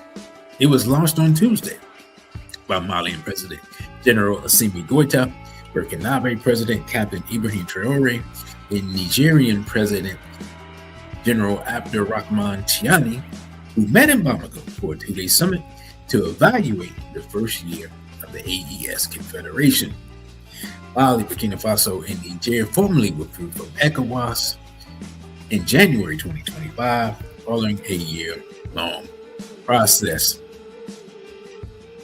Hey man, that studio, man. Look at that studio. Y'all see that? Y'all see that picture? Hey, that's fresh. I like that. My bad. Let me get back to it. It says a statement from the Burkinabe presidency said the leaders would review implementation reports, adopt decisions to consolidate achievements, and address major challenges facing the AES. Traoré was also scheduled to meet the Burkinabe community in Mali. Yeah, that's dope. Recent milestones of AES include last week's launch of the AES Unified Force that has its headquarters in Niamey. It's planned to have around 5,000 troops to combat armed groups. The group also established the Confederate Bank of Investment, for Investment and Development, with an initial capital of 500 billion CFA francs, which is nearly $900 million, almost $1 billion, that aims to reduce reliance on external donors and financing infrastructure, energy, and agricultural projects. Let's stop right here. Now, allow me to do some wishful thinking. Can you imagine, brothers, that if we had any sanity, can you imagine that some of our people that have money here put into that investment bank of $100 million so that they can get that thing up to $1 billion as an investment from Black America, that we can help their infrastructure? And I mean, you say, what will we get out of that? I mean, that's what you negotiate. You know what I'm saying? You negotiate what you get out of it. You get citizenship and certain privileges, or you know what I'm saying? Mm-hmm. Like that's how I wish our people with money were thinking of. But they don't even come together to put their money together and do stuff right here in the hood. The hoods they come from. And it's always, well, it's not funny, but I remember, I don't even know the athlete's name, but it was some athletes, former athletes, and they were talking, and they did real talk. They was like, bro, we came out here, we did our whole career, and we did this and then we had all this money, we did XYZ, we didn't have girls and blah, blah, blah, blah, blah. But for real, what we should have been doing is put our money together to build something. And I was like, well, at least he know now. Maybe he can tell, you know what I'm saying? Like maybe they can tell the young people that maybe they can do it. But like the type of money that like, because it's not that many Black baseball players, but the type of money they make is crazy.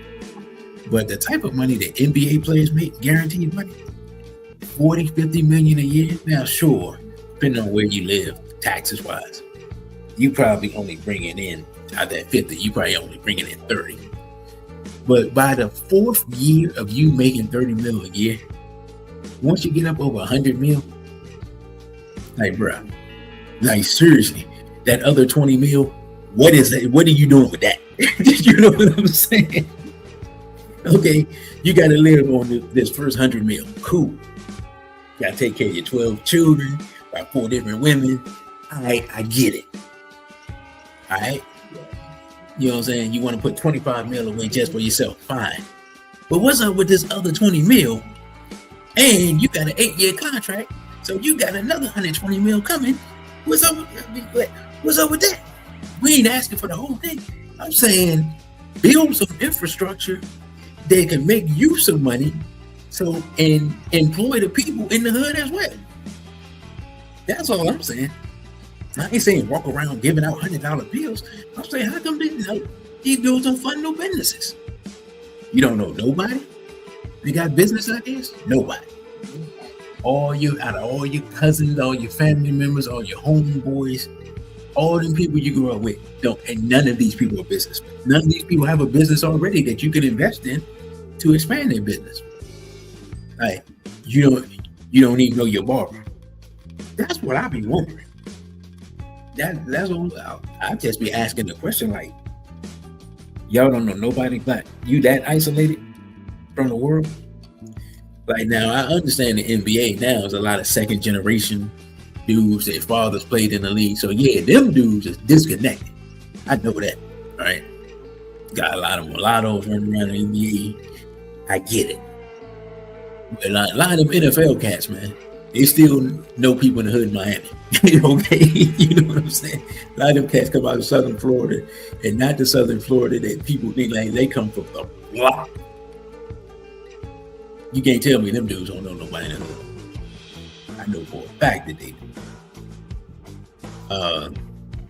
Brother, you got ripped off. Says, man, it seems them athletes and entertainers sign their contracts, and the immediate 20% is sectioned off to multiple small hat handlers. Well, I mean, there's an easy, and I'm not arguing with that, but there's an easy way to avoid that. See, I'm gonna just be completely honest. You know what the job of the criminal element is supposed to be? them your homeboys that's still in the streets, that's still putting in work. That's supposed to be your security. And they supposed to come in when you sign your contract. And once you get your, you find you a good black lawyer, get you a black Georgetown lawyer. Trust me, that dude can read that contract. And don't worry about it. That Georgetown education had to carry you. I ain't not to shout them out, but I'm just keeping it real. And to be honest, how lawyers, they know what they're doing to a large degree. Get one of them. Once they read that contract and your lawyer professionally says, yeah, I don't like this clause, and this clause. Once they, especially your first round pick or whatever, once they say there may be a little disagreement, that's what your security team is for. It's just to say that I believe that we have a legal binding contract and I don't think we have any problems here. Right? Like, y'all understand what I'm saying? Like, there's a way to address people that they understand, right? Because see, they don't talk about it as much anymore because you don't have as many. It's not like you don't have as many of these dudes, but back in like 10, 15 years ago, like there were certain players, NFL players, that you could tell they were still connected to the block, like the way they talk, walk, act, everything. Use it to your benefit, right? I mean, you dealing with Europeans. Europeans understand. You know what I'm saying? And sometimes you just have to say, hey, man, we can handle this like gentlemen. Or, you know what I'm saying? We can handle this the way a lot of stuff is handled. I'm just saying. So, anyway, let me get back to it. The AES, encompassing some 78 million people, continues to deepen integration and security economy and information signaling, a push for greater regional autonomy. Is that the end? Yeah, that's the end of the article. So that's that article there. Let's see. This is just announcing that they're meeting. This is African News. Excuse me, goodness. Here we have Mr. Traore and Mr. Goita. I was trying to see if Mr. Shiani was in here, but he's not in that picture. And it says the Alliance of Sahel States is taking its next steps toward regional autonomy, with the military leaders Mali, Niger, and Burkina Faso holding high-level talks in Bamako.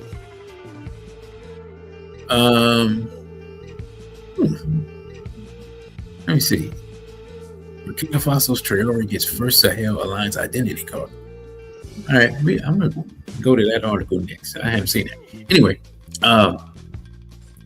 the talks focus on defense and security, development, communication, and counterterrorism efforts across the three states.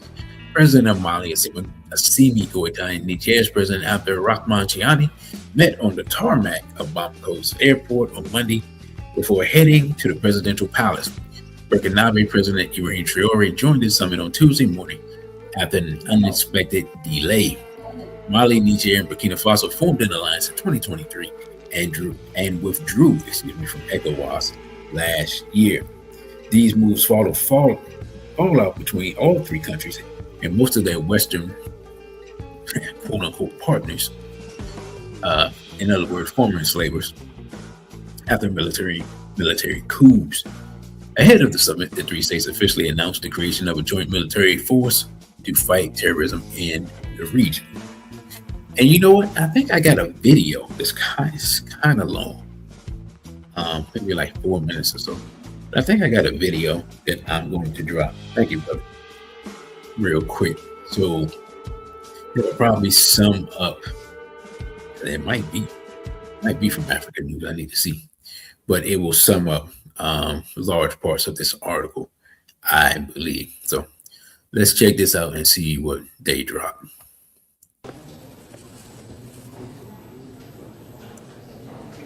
And we end the show in the Sahel region, where the military leaders of Mali and Niger have met face to face. They are formalizing a new regional alliance, and today, Burkina Faso's leader is set to join them, adding more weight to the new bloc. Mali's junta leader, Assimi Goïta, welcomed Niger's President Chiani at the Bamako airport on Monday. The two men then headed straight to the presidential palace. Burkina Faso's leader Ibrahim Traoré is expected to join them next. The three leaders are meeting for a 48-hour summit of the Alliance of Sahel States, also known as the AES. The talks are focused on defence, development and counter-terror operations across all three countries. The new AES president is also expected to be elected this week after Goita held the role last year. This meeting comes just days after the alliance launched a joint military force, a force they say is modelled on NATO. It is called the United Force of the Alliance of Sahel States, or FUAES. It is a 5,000-strong unit. Officials say the joint force combines air power, intelligence sharing and ground operations from the three countries. And officials say it will provide and operate outside ECOWAS-led structures. The summit also symbolises unity among three countries that all came to power through military coups. All three juntas collectively formed AES in 2023, after a fallout with the West, especially France. They have accused Paris of failed military interventions. What we denounce today is the agreement that allows, of course, the French forces to be present in Burkina Faso. This is not about the end of diplomatic relations between Burkina Faso and France. Analysts say the new force is also a precautionary measure against France, especially as Paris is deepening its ties with ECOWAS states, including Nigeria. The three Sahel states have increasingly forged closer ties based on shared ideologies and a unified rejection of colonial influence. In September, all three countries announced they were withdrawing from the International Criminal Court. The AES said it will now rely on homegrown legal systems. The alliance is working to set up a Sahelian criminal and human rights court to handle terrorism and serious crimes. For the leaders of Mali, Niger and Burkina Faso, this alliance is about taking charge of their own security and their own future. And with this summit now underway in Bamako, they're signalling that this new Sahel bloc is here to stay. That's it on the show for today. We will see you again tomorrow at the same time. Thank you for watching.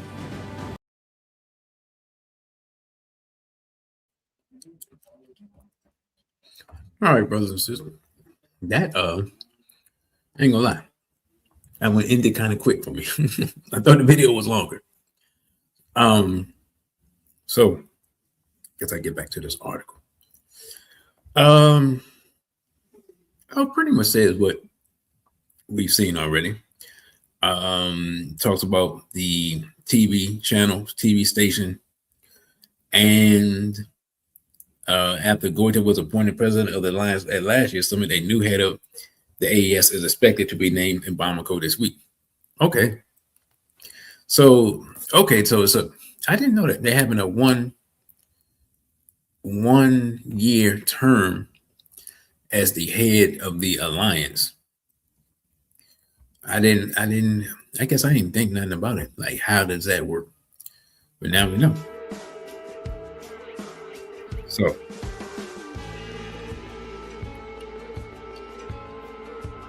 and let's see what we got here. It's trying to see. Still unheard of that they came together like this. This should have been top talk from all the so-called black talking heads these past few years. Yeah. And RNRTV one says first post is Western backed news source. They attack Sahel all the time. Yeah, almost everything that you can find here on YouTube or so-called main source. I think even African news, if I'm not mistaken, is European. A lot of times what I try to do is I try to find a local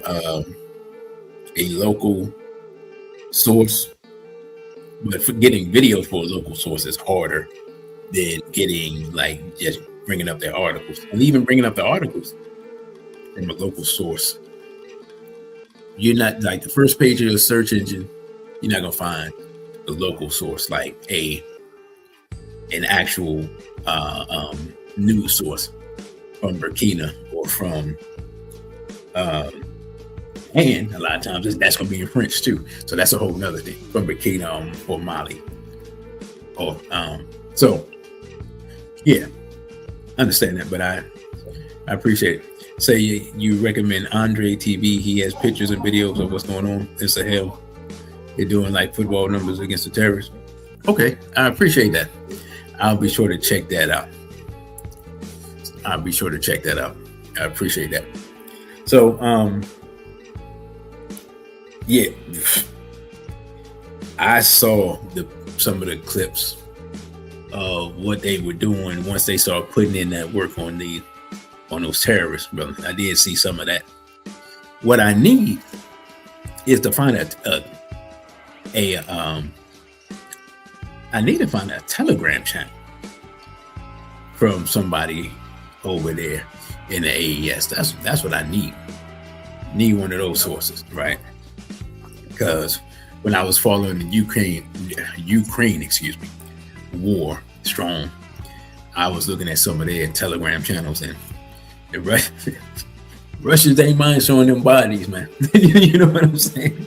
So that's why with some of the mainstream people were saying what they were saying, I was like, yeah, that's not what these bodies on the ground are showing me. So good luck with that. So this is, like I said, I literally just stumbled into the fact that they were having their summit, and it just made me feel good to see it, man. See them putting in work, see them still doing what they're doing, see them making progress, and because they've been under constant attack. Like, looking at this stuff now, you see the celebratory nature and everything, that everybody's excited and they got stuff going on and they introducing new stuff and debuting new stuff.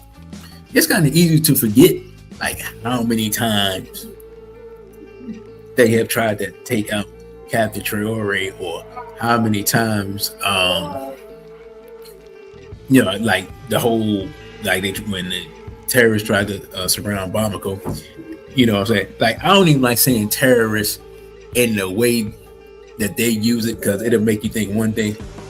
When I say terrorists, I'm talking about Mossad. Like, that's what I'm talking about. I'm talking about Mossad. You know what I'm saying? I'm talking about Mossad, CIA. You know what I'm saying? The French intelligence forces. Because every time I see them capture somebody, and they seem to always capture, they've seen to capture at least one European, or maybe two Europeans at the most, and to bring them up. They keep them alive so they can bring them up to say, see, this is the person that was in charge of that bull. You know what I'm saying? I told y'all who it was. So that is that. So yeah, we got 5 minutes. I'll ask this question. Was this a worthwhile discussion? Right? That's the question I'm gonna ask. Y'all put ones in the chat if it was, y'all put twos if it wasn't. And I think next week, I think we're gonna try to do the same thing next week. Monday and Tuesday. That's what we're gonna try to do. And I'm not sure. I might do a year in review, and might do it like that. So I have to get with Sister Najee, see what she got going on, make sure she good. And see what she wants to do for that last show. Because when did Kwanzaa is starts Friday? So I might be out somewhere Friday and Monday, and that'll probably be it for me as far as Kwanzaa events go. So yeah, if I go somewhere, I don't know. I'll let y'all know. I gotta think. Brother says year in review will be wild because we started off with Cat Williams and look where we are now. Man, I forgot all. Oh, Cat Williams. And I saw somebody said that now that the Epstein stuff has come out, they're like, yeah, Cat Williams told y'all. And I was like, I ain't really thinking about that, but yeah, I guess kind of. So, man, it's a lot of stuff going on. Roger Rocket say, I know I came in late. We'll go back, but yes, any coverage and breakdown with the AES is worthwhile. Live example of nation building and Black liberation. Yeah, absolutely, brother. I mean, it gives us something to strive for. You know, man, let me just get this out of the way. Like this neo-integrationist. I saw a video. Y'all know I don't shout out people that much, but I would recommend this video, especially for sisters. A sister named Shay Sade, right? She had a video and she showed this young sister, you know, well, first she was talking about she pro-black, but then she said I'm pro-black woman. And she was talking all this stuff and talking about, you know, basically talking about loving Europeans. And Shay Sade was like, hey, you need to read the room. Like, white supremacy is going up and this and that. You know, she's saying all this stuff, white nationalism, the rise, you know, the rise of that. And you sitting around trying to love these folks. You're like, man, you're late. Like, I don't know what you're talking about. So, it's an interesting video. I'll put it like that. But yeah, man, a lot about this was just sisters. A lot of our people, man, are trying to love an enemy that's telling them straight to their face, get out of my face. And while we doing that nonsense, we got black people building something, and y'all don't even know what's going on. Brother said, did you see the formation of the FUAES? Man, they got 30 fighter. I heard about the fighter jets, but nah, I ain't see it. I got to go back and see. And oh, by the way, if anybody has, like, because I know it's got to be somewhere on the internet, like the part that's public. I know somewhere the part that's public of the and maybe it won't be to the last day. But nah, they said Brother Captain Traore had made some remarks. But if anybody finds the part that's public where I can watch the whole program with some subtitles, because my French weak as hell, I ain't gonna hold you. My French weak as hell. Let me know, man, so I can find that. I can just sit around and watch that, and maybe clip some of it and put it up. Brother, you got rid of something about crackheads loving meth heads during the burning of the drug house. Yeah, that's what it looks like, man. That's what it looks like. So, the rest of this week, I think we might be done. I might chop up some videos and put some up, because I don't think I put some up in a while. But the last ones I chopped up didn't get any views. Well, not, I'm being hyperbolic, but got very few views. Yeah, the brother said 30 fighter jets, and they don't include the helicopters and drones. And I know they got mad drones, because they got drones from, Russia, and Russia gets their drones. They upgraded their drone technology because of Iran. Like, Iran is way out there as far as drone technology. So, and like Iran and Ukraine, weirdly enough, are like two of the leaders in drone technology, right? So, weaponized drone technology, put it like that. But yeah, so it has been an interesting year. I need y'all to do me one favor. I need someone not named You Got Ripped Off to drop a $3 super chat before I get off.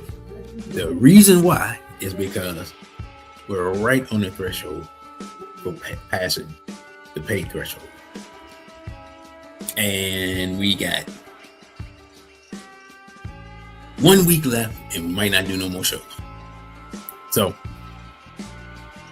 let me see. He said, do you foresee a New Year's plot in the future like we've seen this year? What did we see? Oh, you talking about what happened in New Orleans?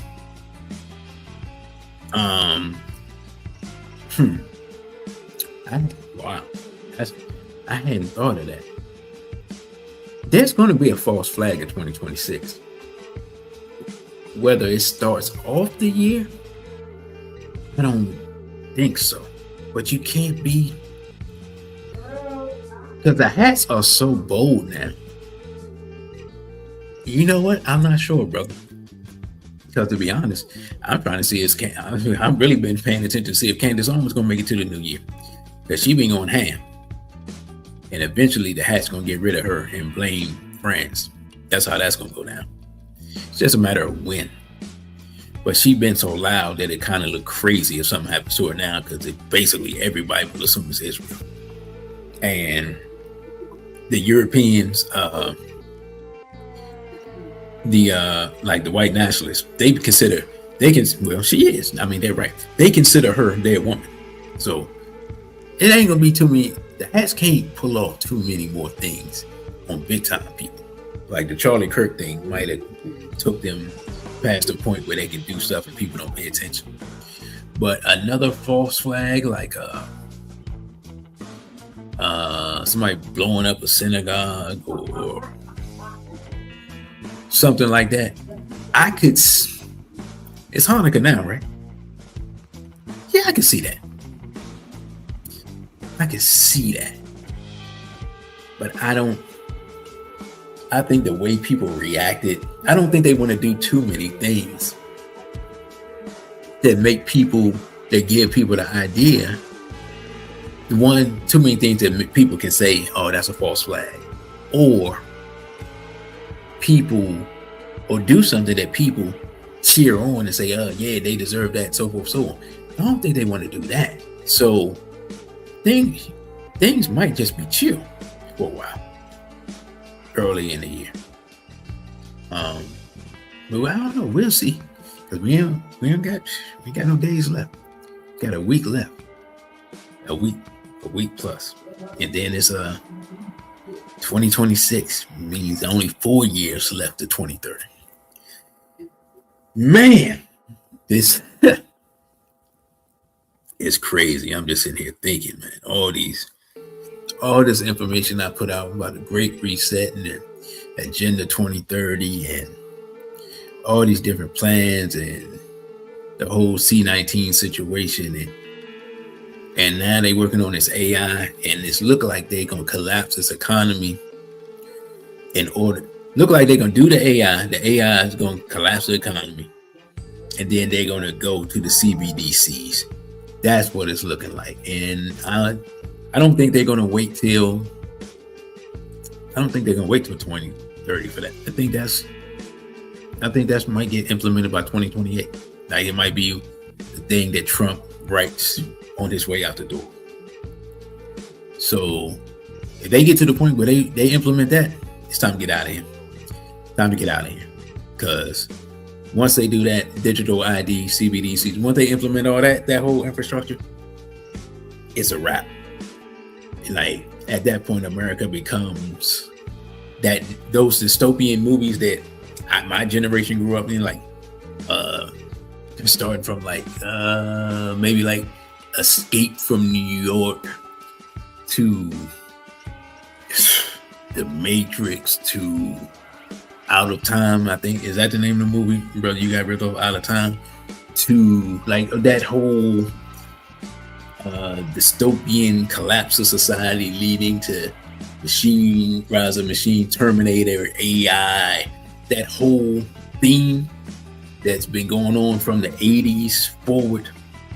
Yeah, the Justin Timberlake film. Yes, sir. All of that stuff. I thought 2030, but now I'm thinking 2028. Because Peter Thiel, man, I said somebody not named you got ripped off, brother. Come on, man. Give me a break. Anyway, yeah, because I mean they're gonna run JD Vance. Peter Thiel is gonna fund him to the tune of who knows what.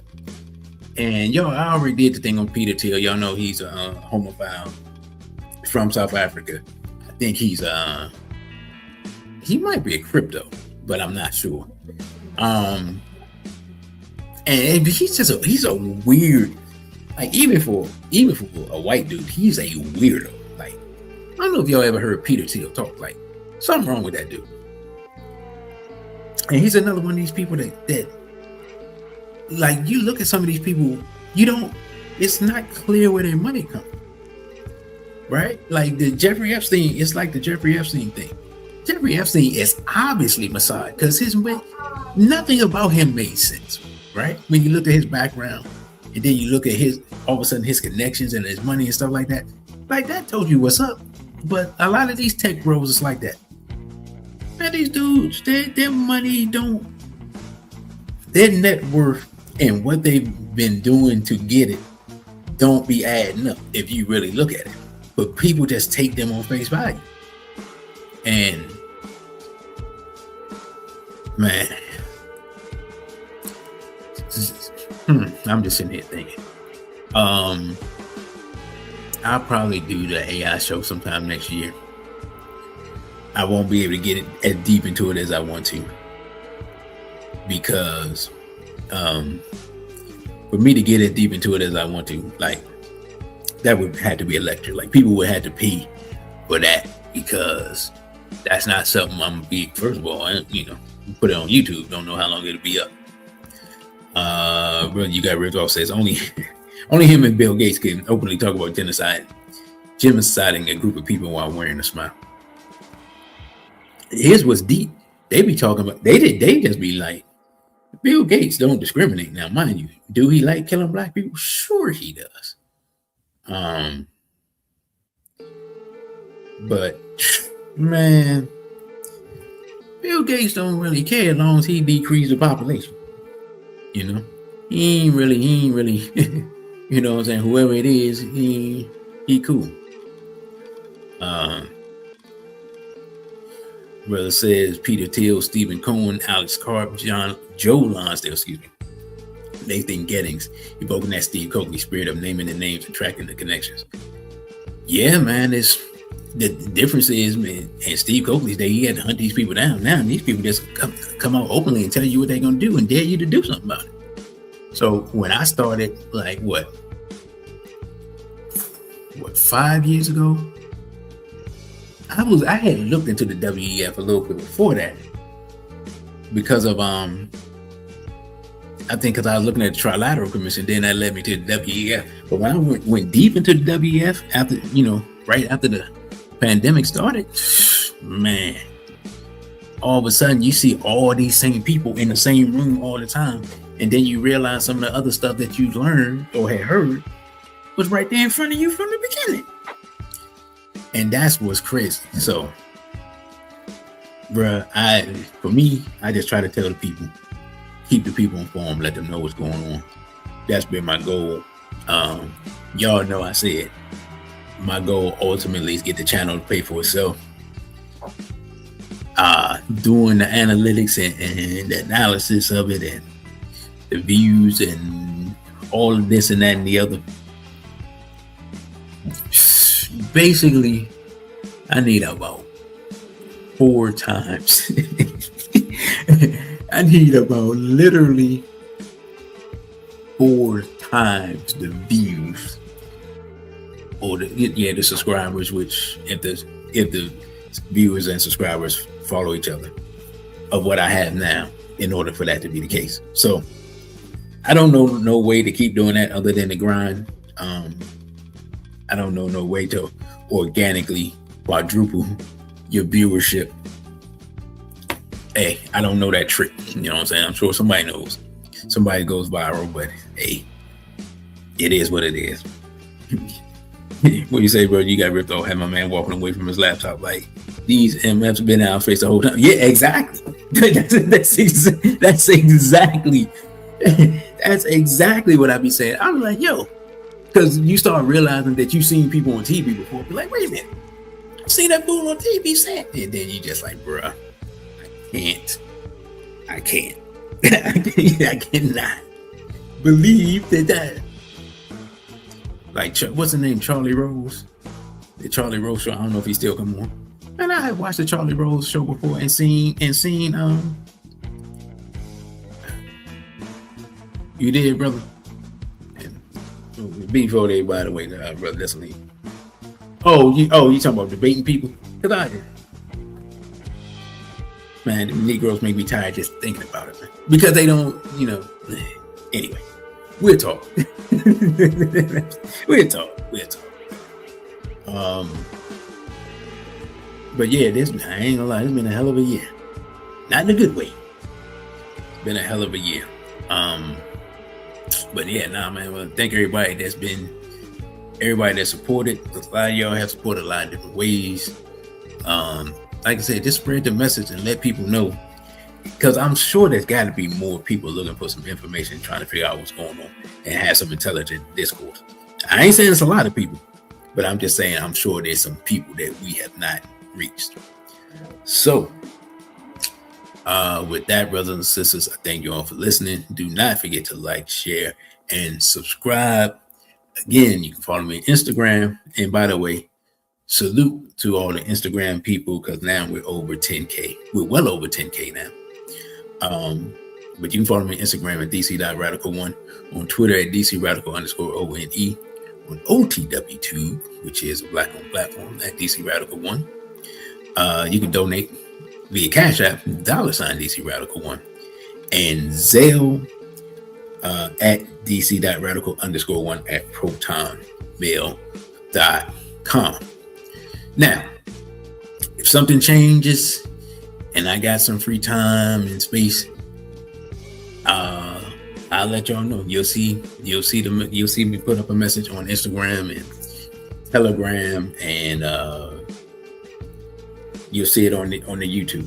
But other than that, man, probably won't see y'all till or hear from y'all. Probably won't be nothing live until, I don't know, maybe next year. I don't know. We'll see.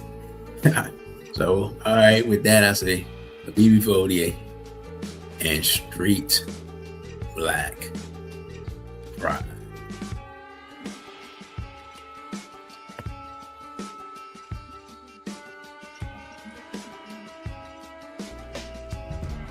Thank you for watching this video. Don't forget to like, share, and subscribe. Also follow us on our other social media platforms. On Instagram, we're at dc.radical1. On Twitter, we're at dc_radical_ONE. And the Cash App is $DCRadical1. Again, thank you for subscribing. A people for ODA and Straight Black